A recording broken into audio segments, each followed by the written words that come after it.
Hi, I'm Lin Shaye, and I'm in Room for Rent, which is out now on VOD, iTunes, Amazon. Take a look. And you are listening to the Dave and Creech Show, and they know it all. Time has come to do what's right. Right. Because we only begun to renew the fight. Ooh, yeah. To avenge the horror that occurred in this place. Oh, yeah. It's your maker now, bitch.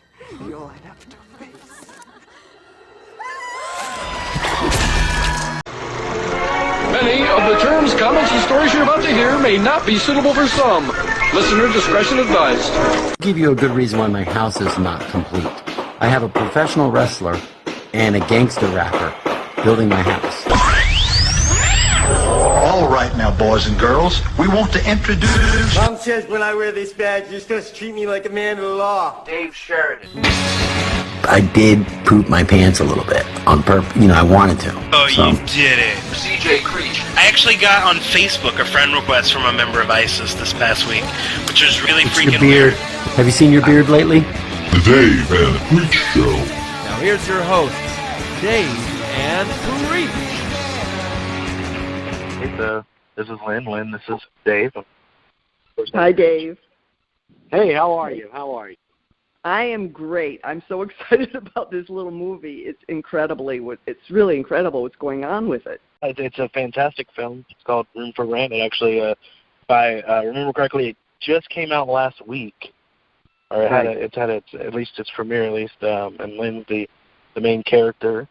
And I don't want to give too many spoilers away, but as you can see in the trailers, she also she plays a character who loses her husband and then kind of tries to figure out one, make ends meet, and two, she doesn't really want to be lonely, so she decides to start basically a bed and breakfast. It gets a little crazier from there. Lynn's fantastic in it. Like throughout the movie, you go from feeling like really terrible for her, and then in other scenes you're like, whoa, she's losing it. And then it's just I've seen many movies like this, but I think this one's probably one of the most well done I've seen, of somebody kind of snapping and then going in a different way, and then there's a couple of little plot lines in the movie that kind of just throw you for a loop. And honestly, at the end of the movie, I wish it would have been longer, because it's just one of those movies that's just really good. You don't want it to end. Oh, what a great compliment that is. I'm really so proud of it too, and I didn't, when you make something, you never know for sure. We're always, hopefully you're always high on what it is that you're doing and the decisions you're making. But this has a little bit of a history. Tommy Stovall, who directed it, lives in Sedona, very much off the grid, with his partner, Mark Sterling, who was the producer on the film. And they've made 3 other films before this, 2 of which I've done. And Tommy is one of these guys who just looks up stuff. And I don't know, I think the first movie, which was called Hate Crime with Bruce Davison, a really strong film about a gay couple, when this was before it's as popular as it is now. It was a little, or at least it wasn't discussed as much when we made that, which was a few years ago. And I guess I reminded him of the woman that I'm portraying, who was a real person. And he reached out to me, and I read the script, and I liked it. And so lo and behold, I went to Sedona, and we shot the film, and it did extremely well. It was in a lot of the festivals, like Outfest, and got very nice reviews. And then that was it. Tommy went back to Sedona, I went back to Los Angeles, and then a couple of years later, he surfaced again and sent me another script. And this one was called Sedona, and we ended up having Frances Fisher and Beth Grant and myself, and a really great little crazy film where I had a wonderful character that I sort of manufactured. As my career has progressed, I've gotten more confidence in my manufacturing because I realize I have some pretty untraditional ideas in general about the way I live. And they are allowed to come through in these roles I've been able to play. And so, okay, cut to, they did another film that I was not involved with. And then a few years ago, Tommy sent me this script. And I think he found it online. And I read it and I didn't like it. It wasn't the incarnation that's there now. It was about a killer, and she, right away you knew the end of the story, the first 2 pages of the script. And it was not very, I probably shouldn't say this, but it was not very well written. The characters were not very well developed. And I was in the middle of shooting Abattoir with Darren Bousman, and so I was out of the city anyway, and I thanked him and said no. And then about a year and a half later, he called me again at home. I was sitting on my couch. He said, "Remember that script, Room for Rent? Would you just take another look at it?" So this is a long story, so you can shut me up at any minute if it gets boring. But I read it and I thought, well, why didn't I like it? And I thought, well, I didn't like it because there was no message of any sort in it. It was just, again, you knew the beginning, the end at the beginning of the movie. And on my feet, I started thinking, I was talking to Tommy on the phone. I said, what if it's about a woman? It's not that she's a killer and that she's a psychopath. And I said, if she's just this ordinary woman who has kind of been held captive by her husband and sort of not allowed to participate in the world, but pretty much was his slave in a way, but with no love. And that she lives a very quiet, kind of under the radar life. And what happens to a person like that who's been, quote, taken care of, but not really taken care of at all through her entire life, and that aspect of her life ends? What happens? And I thought, that's a really interesting story, because there are a lot of women in particular in our society who live like that. The whole Me Too thing now, and where people are realizing women aren't treated the way they should be, et cetera, there's still tons of people under the radar in our society who are kept as somewhat maids or slaves to their men, and the men are still rule the roost, and they still are in charge. And how does that affect a person? This is why I don't let my wife listen to my podcast, because we're fine, though. Your life is over. Your life is going to be over. Be careful. No, Lynn, ruining it for me. But anyway, am I ruining it for you? But anyway, long story short, I thought that was an interesting story to explore. And Tommy is one of the best listeners creatively of almost anybody I've worked with. And he's very cryptic because he doesn't respond right away to what you say because he's busy processing it. And I was so elated that he pretty much listened to my ideas, and the two of us hammered out this story using the elements that were already there, but definitely creating a different sensibility of who Joyce is and what it is she needs and what she wants. I don't see her as a crazy person at all, and that's what I thought was interesting. She's a woman who's a product of disenfranchisement, however you say it, of lack of experience in life. She has no idea how to navigate her own life. And what happens to somebody? How does that wear them down? And so that became the story I think we told. And what's exciting to me, you guys, is that's what the reviews are picking up on. It is a little bit of a horror thriller for sure. It's got those aspects in it that I've kind of gotten a little bit of notoriety for, of the Scream Queen or whatever you want to. I mean, I own all of it, and I love all of it, and I love my fans and the labels they give me. But I feel this is different. I feel this has a much deeper penetration into this silent place that a lot of people live, and it exposes it in some regard, and then elevates it in a story, of course, into a hopefully entertaining story, as well as a emotional story that rivets people in an emotional way. So I am having so much fun with this movie, and the reviews have made me dance around my house, for real. I'm dancing right now. I love that, because I what you're painting there, and I'm going to watch the film now, because I can look. We do this podcast. People come on. I always make Creech watch the movies and give me like a booker for it, and I'm like, because time is time is money with me and everyone else. Of course. There's so much out there, material-wise now. I mean, I know.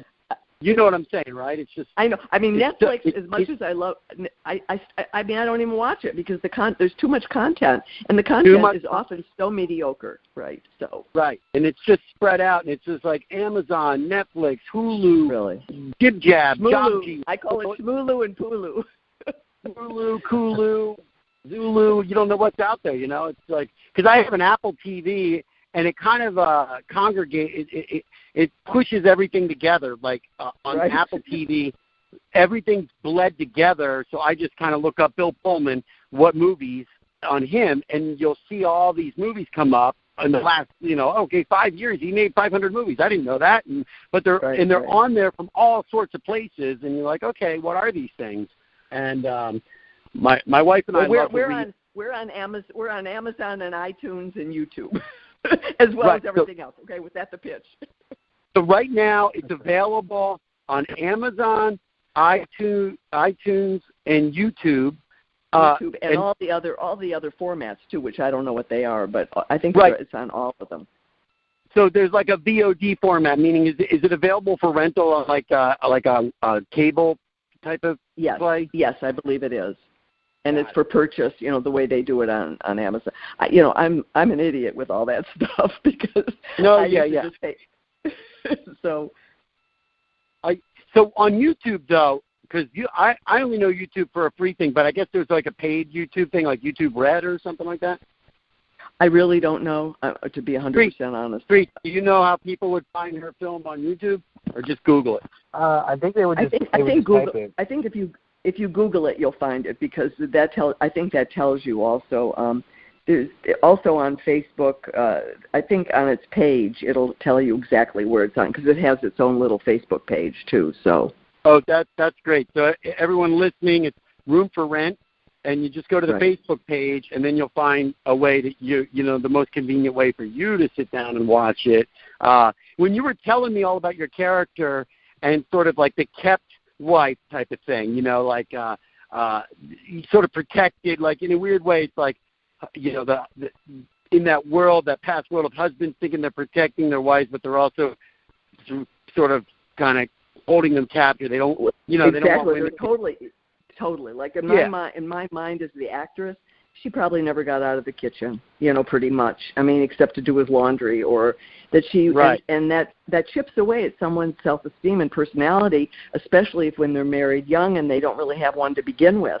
And I sort of visualize, as an actress, I make up a backstory that this man, was a kind of well-off person, and she was a very shy, younger girl at the time, and they'd been married for like 30 years, and he pretty much put her where he wanted her and had her do what he wanted. But there was no love in the life either. It wasn't like she was not a sex slave. She was just kept under wraps, kept in the cupboard basically to do what he wanted. It makes me. But I think and I haven't read the reviews, but I would imagine if I was to review this movie and you told me everything you told me about your character and having this sort of, a depth to the character and bringing some sort of more than not a superficial storyline, bringing something that the character's carrying with them through this movie. And that is kind of different. A lot of times I wouldn't say horror movies, but these thriller horror movies, they're more superficial. They usually lie a little bit on the surface, and this is really what something is, this is differentiating it a little bit. But and if you want to see it like that, because that's what was fascinating about the reviews. Is this Dave or who am I talking to? Dave. Okay, you're talking to Dave. I wasn't sure who was who, but there is that aspect of it's a thriller, and it's promoted, even Uncorked, which has been a wonderful company for us for the distribution, but they look for the commercial aspect, which is the way they have to sell it. I mean, that's so, it was sort of pumped up as being, I think, maybe even more of a horror film than the horror of it is not the superficial horror. The horror of it is really what underlies the aspects of this woman. And what I love is that people are finding that without that being what was promoted or even discussed. I never talked about it to people before. So really, it's really exciting for me. There's been a group of reviews that have come through that talked about this in a way that made me even think this movie opens up conversation as well as being a piece of entertainment. There's something in there that's discussable in terms of the way women live, and especially now, and what can be done to them to take away who they really are and turn them into something else. You never know how loneliness is going to affect somebody. It doesn't mean they're a bad person. So I got really kind of excited about there even being a format of discussion groups with this. I mean, it's a big idea in a little movie that has a lot of entertainment value, and I hope people are seeing it that way. That's what's exciting. So anyway, I am, as you can hear, I'm really very enthusiastic about the opportunities that this film has in terms of audience and discussion. Yeah, on a personal note with you and your sort of career, and because you've had such a great career, and you're certainly blessed with having a pretty awesome career, but you backed it up with talent to begin with. But you're somebody that's done a whole ton of comedy, but also dramatic stuff and dark stuff, and you're one of these actors that people can't really pin down, in terms of, including that a lot of people probably don't realize how many times they've actually seen you in TV shows or movies and stuff because of how, deep you get into some of your characters and stuff like that. So how has that been? Because you talked about your evolution, in terms of evolving and developing your characters and acting and stuff like that. Did you start in comedy, or did you sort of like discover the comedy side and you were more a dramatic actress, or just all-around acting to begin with? Where does that all start with, Lynn? Well, my roots are in New York City and theater. I never even thought about doing film, ever. I never even had a goal to be a professional actress in the very beginning. I just loved storytelling. And I realized I was good at it. I was good at pretending to be other people, for better or for worse. But it was more about discovering probably who I really was rather than being able to step into a character on some level. So, and I am very good at comedy. And I'm not sure why, except that's how I live my life, if you know what I mean. You should see me in the kitchen in the morning. It's definitely its own it's definitely its own comedy show. I talk to myself all the time, too, which is, for better or for worse, is a good thing. Most people don't hear it. But I have a comedic point of view about life because I think life is so hard and so awful for so many people, and it's such a challenge that we're never educated about how hard it's all going to be, that it becomes comedic to me in some ways. But I love, mostly my love of acting comes from my love of storytelling, and that's from a really little girl. I had no real neighbors or kids in my neighborhood. I used to love to be by myself in my room and pull out all my stuffed animals and dolls and clothes, for real, this is for real, and make up plays. I would stand up in front of the mirror. I had 2 big long mirrors on a little French door closet. And I remember, literally, I would do all the voices and all the characters. I mean, maybe I'm a little nuts. That's really what it boils down to. But that was how and then I always wanted to be in plays in school. But in high school, I was always in plays. I never got the big part. I always got the little part, but I thought, okay, that's good. And whatever the little part was, I did my best. In college, I was an art history major. I went to University of Michigan.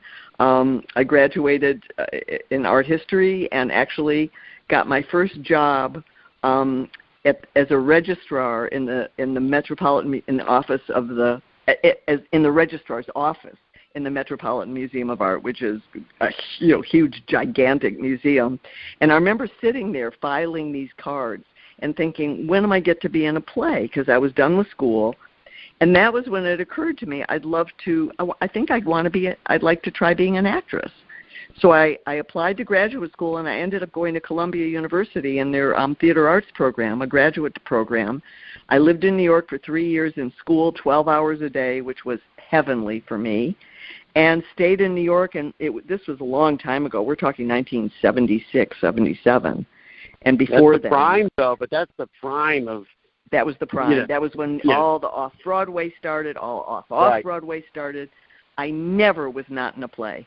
I mean, for the whole time I lived in New York, I don't think I ever went for more than 3 weeks without being in a reading or being, Manhattan Theater Club, Playwrights Horizon, the Chelsea Theater Center. That was where I got my equity card with one line as an Arab in the screens, a 5-hour play at the Chelsea Theater Center in Brooklyn.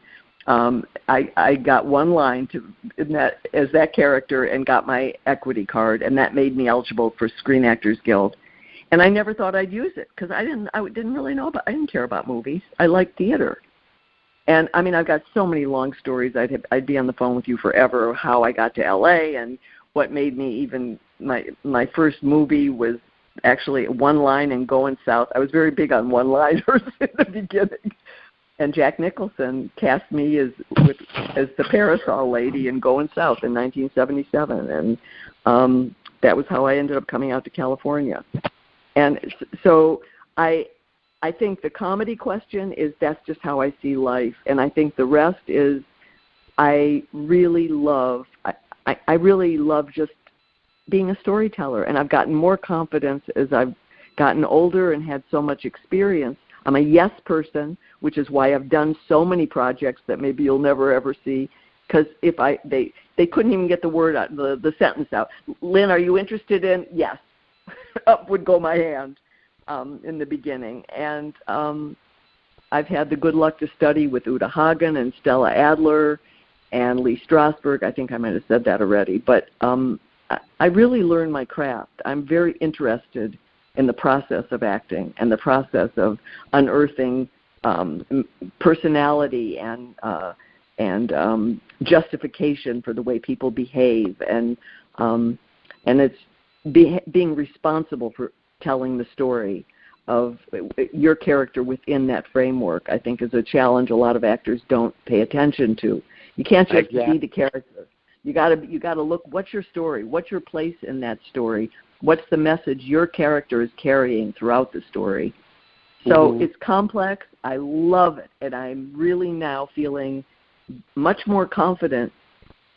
I mean, with Room for Rent, a lot of it was my ideas, and Tommy listened to me, and we, again, we hammered out this sort of beautiful little tale together. And life is good, you guys.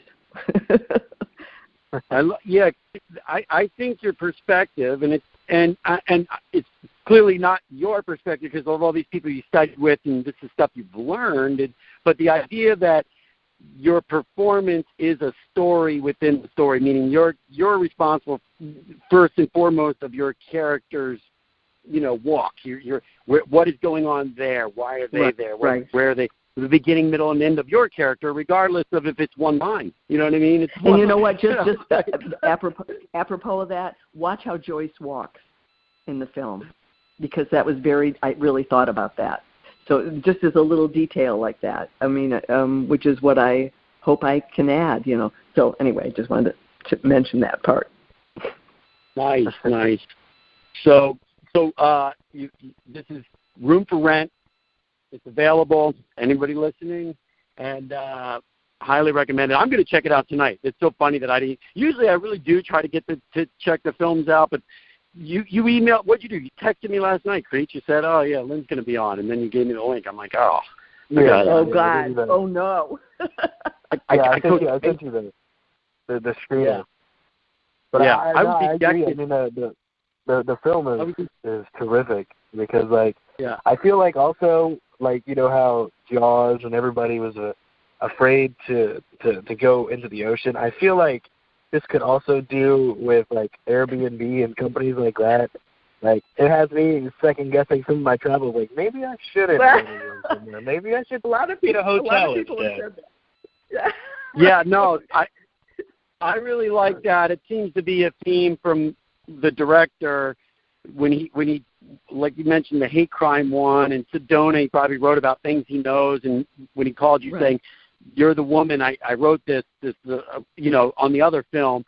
So it seems like I think the one key he's always searching for with his project is things that are relatable to the zeitgeist of just the general society. And so right now, in fact, I've been getting sent links all day for Airbnbs in Austin, Texas, because I'm going to go down there to play a baseball game June 13th, and my buddies were like, well, let's just go get an Airbnb, and they've been sending me ones that, hey, what do you think of this? What do you think of that? And I've shot a couple films on the East Coast of late, and the production companies have been putting us up in Airbnbs versus hotels, and that kind of creeps me out a little bit.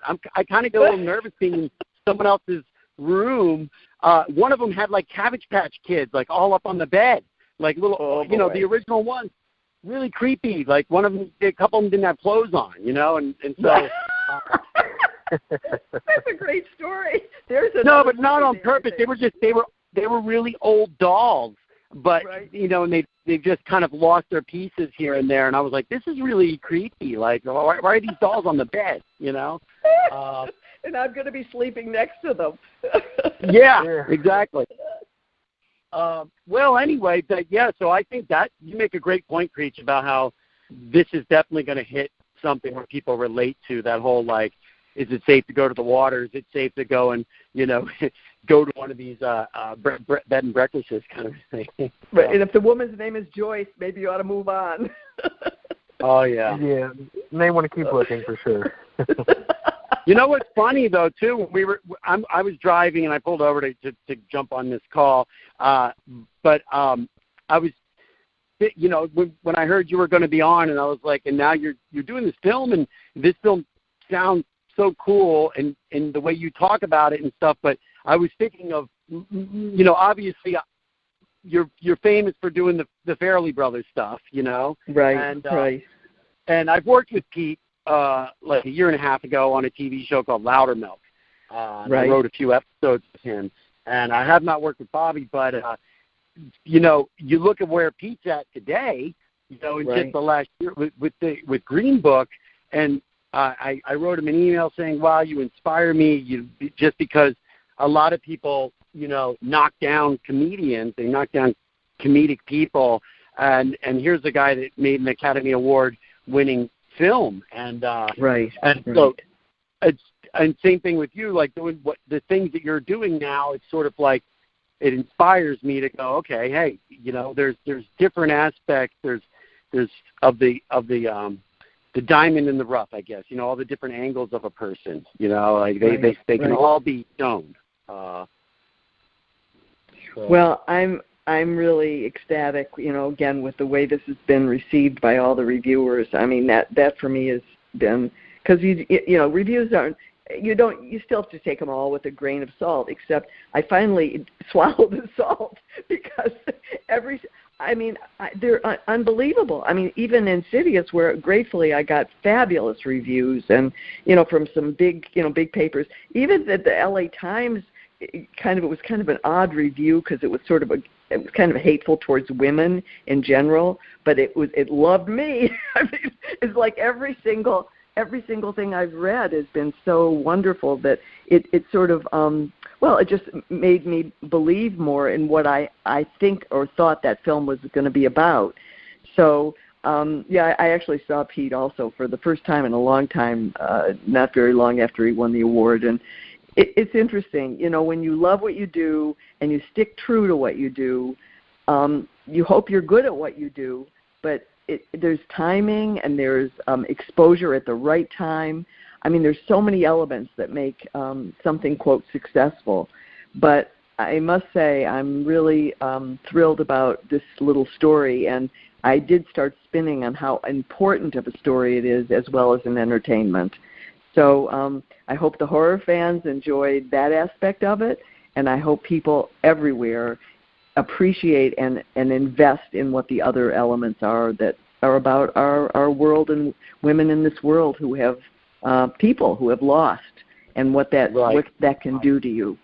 So now, can I ask you a question? Were you getting rough cuts of this film as it was going? Were you staying in touch with the director and saying, hey, how's it looking, or was it just a thing of next thing you know, you got a call and it's like, okay, we've got distributing, and here's, you want to come to the screening or the premiere, and like Was it something you no. I would say forgot about, but did you stay involved with it, I guess, along the way? 100% to a fault. Because I got to a thing where Mark Tommy's partner would say, "It's Lin again." Oh, no. Because I would look at it, and I mean, he would, again, Tommy really was more than generous in allowing my artistic perspective to take hold. I was involved with the edit. I was involved with early tries at distribution with some people that I've worked with and who the movie wasn't quite horror enough for some of the places we showed it to in the beginning. Right. But I mean, I've been very involved all the way, including Tommy came up with that poster, and then the one that Tommy came up with didn't have a knife in my hand, or it was just an image coming out of the black, which for me personally was more powerful. But again, Uncorked is selling this as a thriller and as a horror film, so they used the elements and added in elements that they wanted to promote the film in the way they thought it would be most commercial. And I'm into that. I mean, I'm a commercial girl. Let's get it out there. I don't need to hang on to, no, it's got to be this way, because otherwise we're compromising too much. I mean, if putting a knife in my hand and some wallpaper makes the poster pop more to the general public, good. But I was 100%. Because it's not completely mismarketing the film. It's not like they put a puppy dog and a police badge on you. You know what I mean? It's not called. That was another poster. I can't wait to watch that cute puppy dog. What is this? Oh my God! Exactly. So we sort of kept it on within the track of what it is we were doing, and they've been wonderful. I mean, their promotional department has been really great with us and getting it all out there. And but anyway, But did you ever have a knife in your hand? Did you ever have a knife in your hand in the movie? No. Okay, you're going to have some. You are going to have a geek, though. There is going to be some guy geeking out somewhere at one of these. Coming up to get your signature, being like, where was the scene with the knife? I didn't see the scene with the knife. I rewound it. I watched it 5 times. Probably. And I mean, I questioned, I questioned it, but then Tommy said they have their way of doing it, and they know what they're doing because they've been successful. So I could have had a knife in my hand. We could say it like that. I mean, she did. And maybe I did use some other things. Really, but maybe I did, and the camera just wasn't on me. Okay. Yeah. Oh, you know what? I would just send a poster from Dan Klaus, from the writer of Ghost World. I was in a movie called Ghost World, directed by Terry Fleigoff, and he was in Guam or somewhere, and he took a photo of the poster that he found in a movie store thing there, and my character was beheaded, being held up, and the Ingrid girl had a knife, and Steve Buscemi had a gun in his hand. None of this was in the movie. None of it. I wasn't beheaded in the movie. It was like, what? That one is really a reach. So it's like, really? Well, this is within the framework of how Joyce might think. So maybe not. I mean, to be honest, that would have been something I would have deleted. I don't think it was necessary. However, again, you're promoting something. Marketing is a whole different world than product, and I remember that from my dad. Was also a very good marketer when in his profession when I was a little girl, and I even remember stuff like that. He would come up with ideas about how you sell the product. Was he a drug dealer though? Pardon? Was he a drug dealer? No. No, that was not a joke. at all. That was. I know. Guy had the answer is coming up. Marketing ideas here. Right. But listen, what's going to get your product out there is very, very important. And if they felt that stimulates a certain part of the population who was, who's looking for, me to be, fulfill the horror, being the godmother of horror. I can't believe I'm the god. Hey, you are talking to the godmother of horror over here. There you go. I have a trophy and everything. That's awesome. But. So I hope people see it and love it and appreciate it, and it makes them think about stuff a little bit. I think that's always a good thing in any kind of entertainment, to slip in a message about something big. And that's a big idea. Loneliness is a big idea. So yeah, and I think it's the number one thing going out there right now.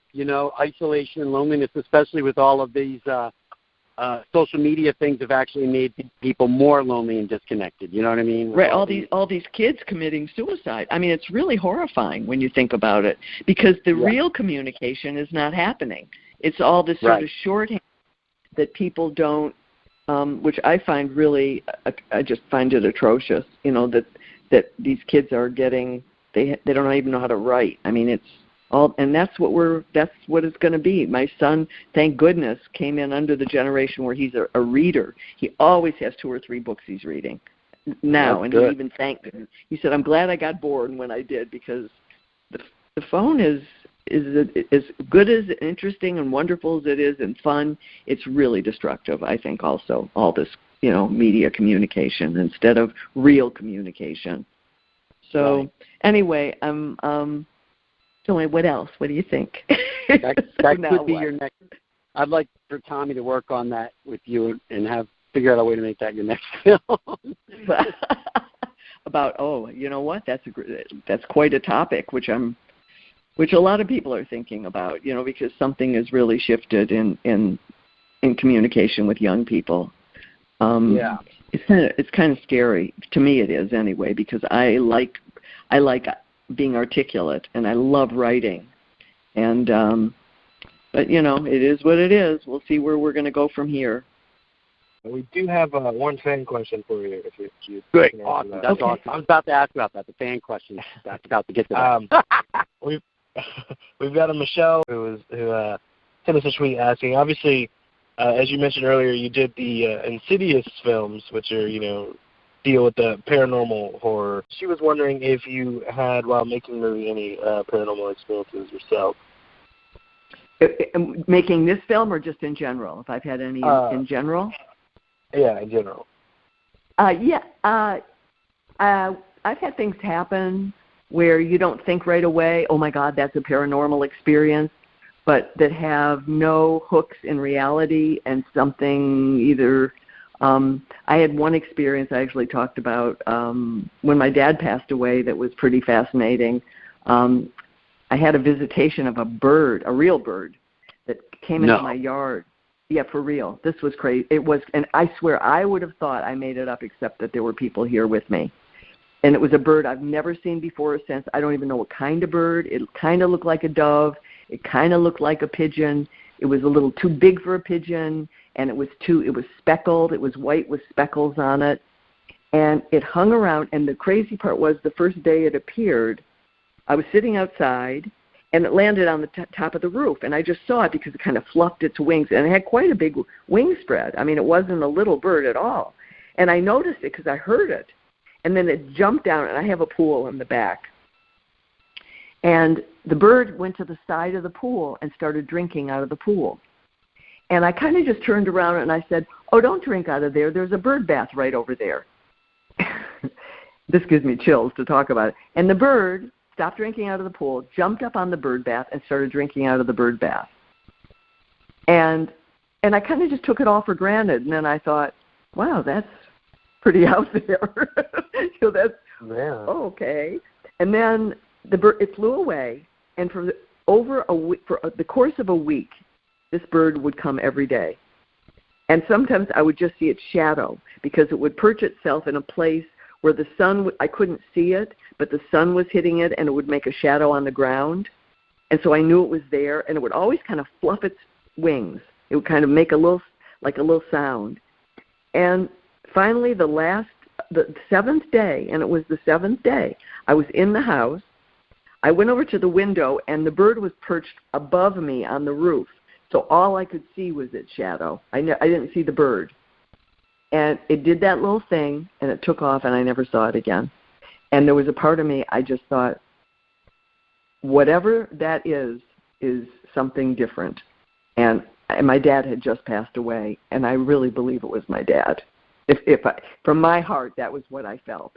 So that kind of an experience, I don't know, was it or wasn't it? Who knows? I mean, what I always say is we know so much about so little. We don't know anything about. There's so much we don't know anything about. So I believe in anything and everything. I think anything is possible. I really do. I mean, I think we don't know anything about really what goes on in this universe, this vast, place that we're floating around in. I mean, it's that we're so narcissistic to think, that if you don't eat breakfast, something bad's going to happen. Oh, yeah. You're wrong. Well, I always look, there's two things on that, just to let you know. One is my aunt just passed away about a month and a half ago, and my wife, her mom, her daughters, they've all been seeing this cardinal. They've all been seeing cardinals, and they said, "Oh, I cardinal at my window. I saw this." So when you said the bird, I'm like, that's what they've been seeing. They've been seeing this bird. A cardinal's been hanging out with all these people, and I was like, that's interesting, so yeah. And I think the repetition of something is indicative of something. I mean, I don't always know what it is, and it may not even be what we think. But there's other stuff. I mean, I could talk for. You could see I like to talk. So there's a lot. Well, you're at the of right stuff. place. Okay. Yeah. But I mean, I had some bad things happen right before we were shooting one of the Insidiouses, and I actually, because I'm sort of a half believer, half non-believer, I called my friend and asked him to come sage my house because I had some really scary. I almost got killed at the top of my driveway. I mean, for real. Do you remember that wonderful actor who I can't remember his name? Yeah. Who was nailed. Yeah. The day before that. Post office box when he's backing the car up or something. Yeah. The day before that happened, almost the exact same scenario happened to me, except my gate caught the car before it got a chance to go down the hill. I mean, I've never been so scared in my whole life. I thought I'd put the car in park, but it was in drive, and I got out of the car, and it almost pinned me. It started going towards me, and my first impulse was to get in front of the car to stop it, as crazy as that sounds. Yeah, right. So I started. You can't stop a car. You can't really stop a car. Of course you can't. But in your brain, you go, "Oh, wait a minute, stop." So I started to get in front of the car. If the timing had been a little bit different, I would have been against the gate, and the car would have hit me and killed me. I mean, plain and simple. Wow. What happened is I didn't get in front of the car quick enough, so it hit the gate, and the gate hadn't opened all the way. So the gate caught the car, and the wheels were spinning, and it knocked the gate off of its hinge, off of its track and stuff like that.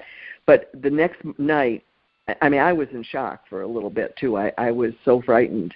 And the next night, I'm in bed listening to the news, and my phone rings. It was my manager, and she just said, and we both just went, "Oh my God, thank you to the powers above," because she knew too. She said, "Oh my God, this could have been you." So those kind of things, you go, somebody's looking out for me somewhere, and I always think it's my dad. I don't know why. My mother is busy, but my dad, my dad, I really feel. My mother gets in there too, but my. Isn't that funny? I honestly feel it's just there's barriers, that, and who knows what any of that is about. There's protective things that protect you, there are things that forget to protect you, and it's a wild universe of energy. That's, I guess, the only way you can describe it, in my opinion. Yep. Energy is energy is energy. Right. Exactly. Yeah. And, I love these photos. I don't know if you've ever seen these photos pulled so far back to see, like, complete star constellations and galaxies, but like these three-dimensional photos of galaxies. And honestly, it looks like one solid blobby thing floating in space. It's not, when they pull back far enough, all the light and all the, planets and everything, it's just all of a sudden, if you make it small enough, it's solid. You know what I mean? And so it is all connected. We view space and time so far apart from each other, but like in the scope of things, we're actually stuck together right now. We're solid, you know what I mean? But we're looking at a glass of water as liquid or solid, but something much further away and bigger looks at us like, look at this one clump of piece of dirt here floating here in space, so. Right. No, it's pretty sobering to, we live such narcissistic existences, about what we can control and what we can't control. And it's listen, we know there's eons and eons of people, right, that's the wrong word, but the people that have written about this, and, it's still mysterious going back to, hundreds and thousands of years. People have been trying to figure this stuff out, and I don't think we ever will. I just hope our planet can survive what we've done to it. I'm very sad and depressed by where we're at, and that's my biggest anxiety and sadness is what the total disrespect we've shown this beautiful Earth, which is pretty amazing. I was in Africa with my son. There's one hoax. I don't know if you saw. There's a kid in Berkeley. They're saying his invention's worth $1.2 trillion, but he was able to change a new plastic. He's created a new plastic that actually can be recycled, purely recycled, because I never knew plastic could not be recycled. Right, even when it can't be recycled. It can't be recycled. Right. Like a plastic bottle can't be made into another plastic bottle, but he's figured out some new method that plastic can be recycled into its same properties that it was made. So therefore, that actually is a good thing. These are good things that are, at least they're steps. But I always look back at how right these our ancients had it. If you look at ideas of 2,000 years ago, 3,000 years ago, and I feel like, man, we're wearing running shoes. We're wearing this rubber between us and the ground, and I think if you walked around in bare feet, you'd be more connected to this dirt, and they were more connected to the stars. There was no TV, so therefore that was the TV, was looking up every night and listening to the sounds of nature and what was going on, the winds, and they kind of knew when a storm was coming. More versus us, we have to go to our app. It's like, what's the weather like? Right. But as an actress, I think, as an actress, you've spent so much time developing different humans into yourself that, I think you're a little bit ahead of the game of other people of how much thought they've put into humans, because you've portrayed so many different humans. So. And so, we really are, I'm fascinated by what we are and what we're capable of, and also the way things disturb and destroy the equilibrium and the peace that we have inherently. I think, we're not to go back, it's an interesting premise to think about what we were like, before all this, and we weren't evil, we were survivors, we were an animal trying to survive like every other animal. The only thing is wrong, this violence, this unprovoked violence that we're capable of, and is really, aren't we the only species that kill each other for no reason, other than... Well, there might have been others that are now gone. There might be other species that aren't around anymore. True. Well, anyway, I wish we could solve all of it, but I try to put a little bit of personal spin and perspective on at least my take on humanity and storytelling, which again is a ancient. People always told stories, probably as soon as they could communicate. Even before we could talk, people told stories. It's probably the reason we've learned to communicate is because we all wanted to tell stories. You know what I mean? It's really, I think so too. Even the hieroglyphics tell stories, so. But I thank you for a beautiful interview. My goodness. I hope I didn't talk too much. I did, didn't I? No, not at all. No. Okay. Fantastic. But we do want to thank you again for taking some time out of your schedule to promote Room for Rent. Once again, it is, as we've been talking about, it's a fantastic movie that everybody should be checking out. It is available for rental or purchase now. And, if you ever have any other projects that you're working on, feel free to come back on. We'd love to have you again, because you've been, a blast to talk to. Lynn, thank you so much. Thank you so much for coming on. It's great to get a moment to chat with you and learn learn about you a little bit more. So now when I watch your stuff even further, I'm going to see a whole different level to when I watch, because I like knowing a little bit more about people, as actresses and actors. So when I watch the films, it's like I see a little bit more, so it's kind of cool. Thank you. That's awesome. You guys are really fantastic, and both in your perspective and in your interview. So I appreciate you having me on your show very much. All right. Thank you. Have a great day. Okay. You too. Bye. Ta-da. Bye. Okay, bye. Bye.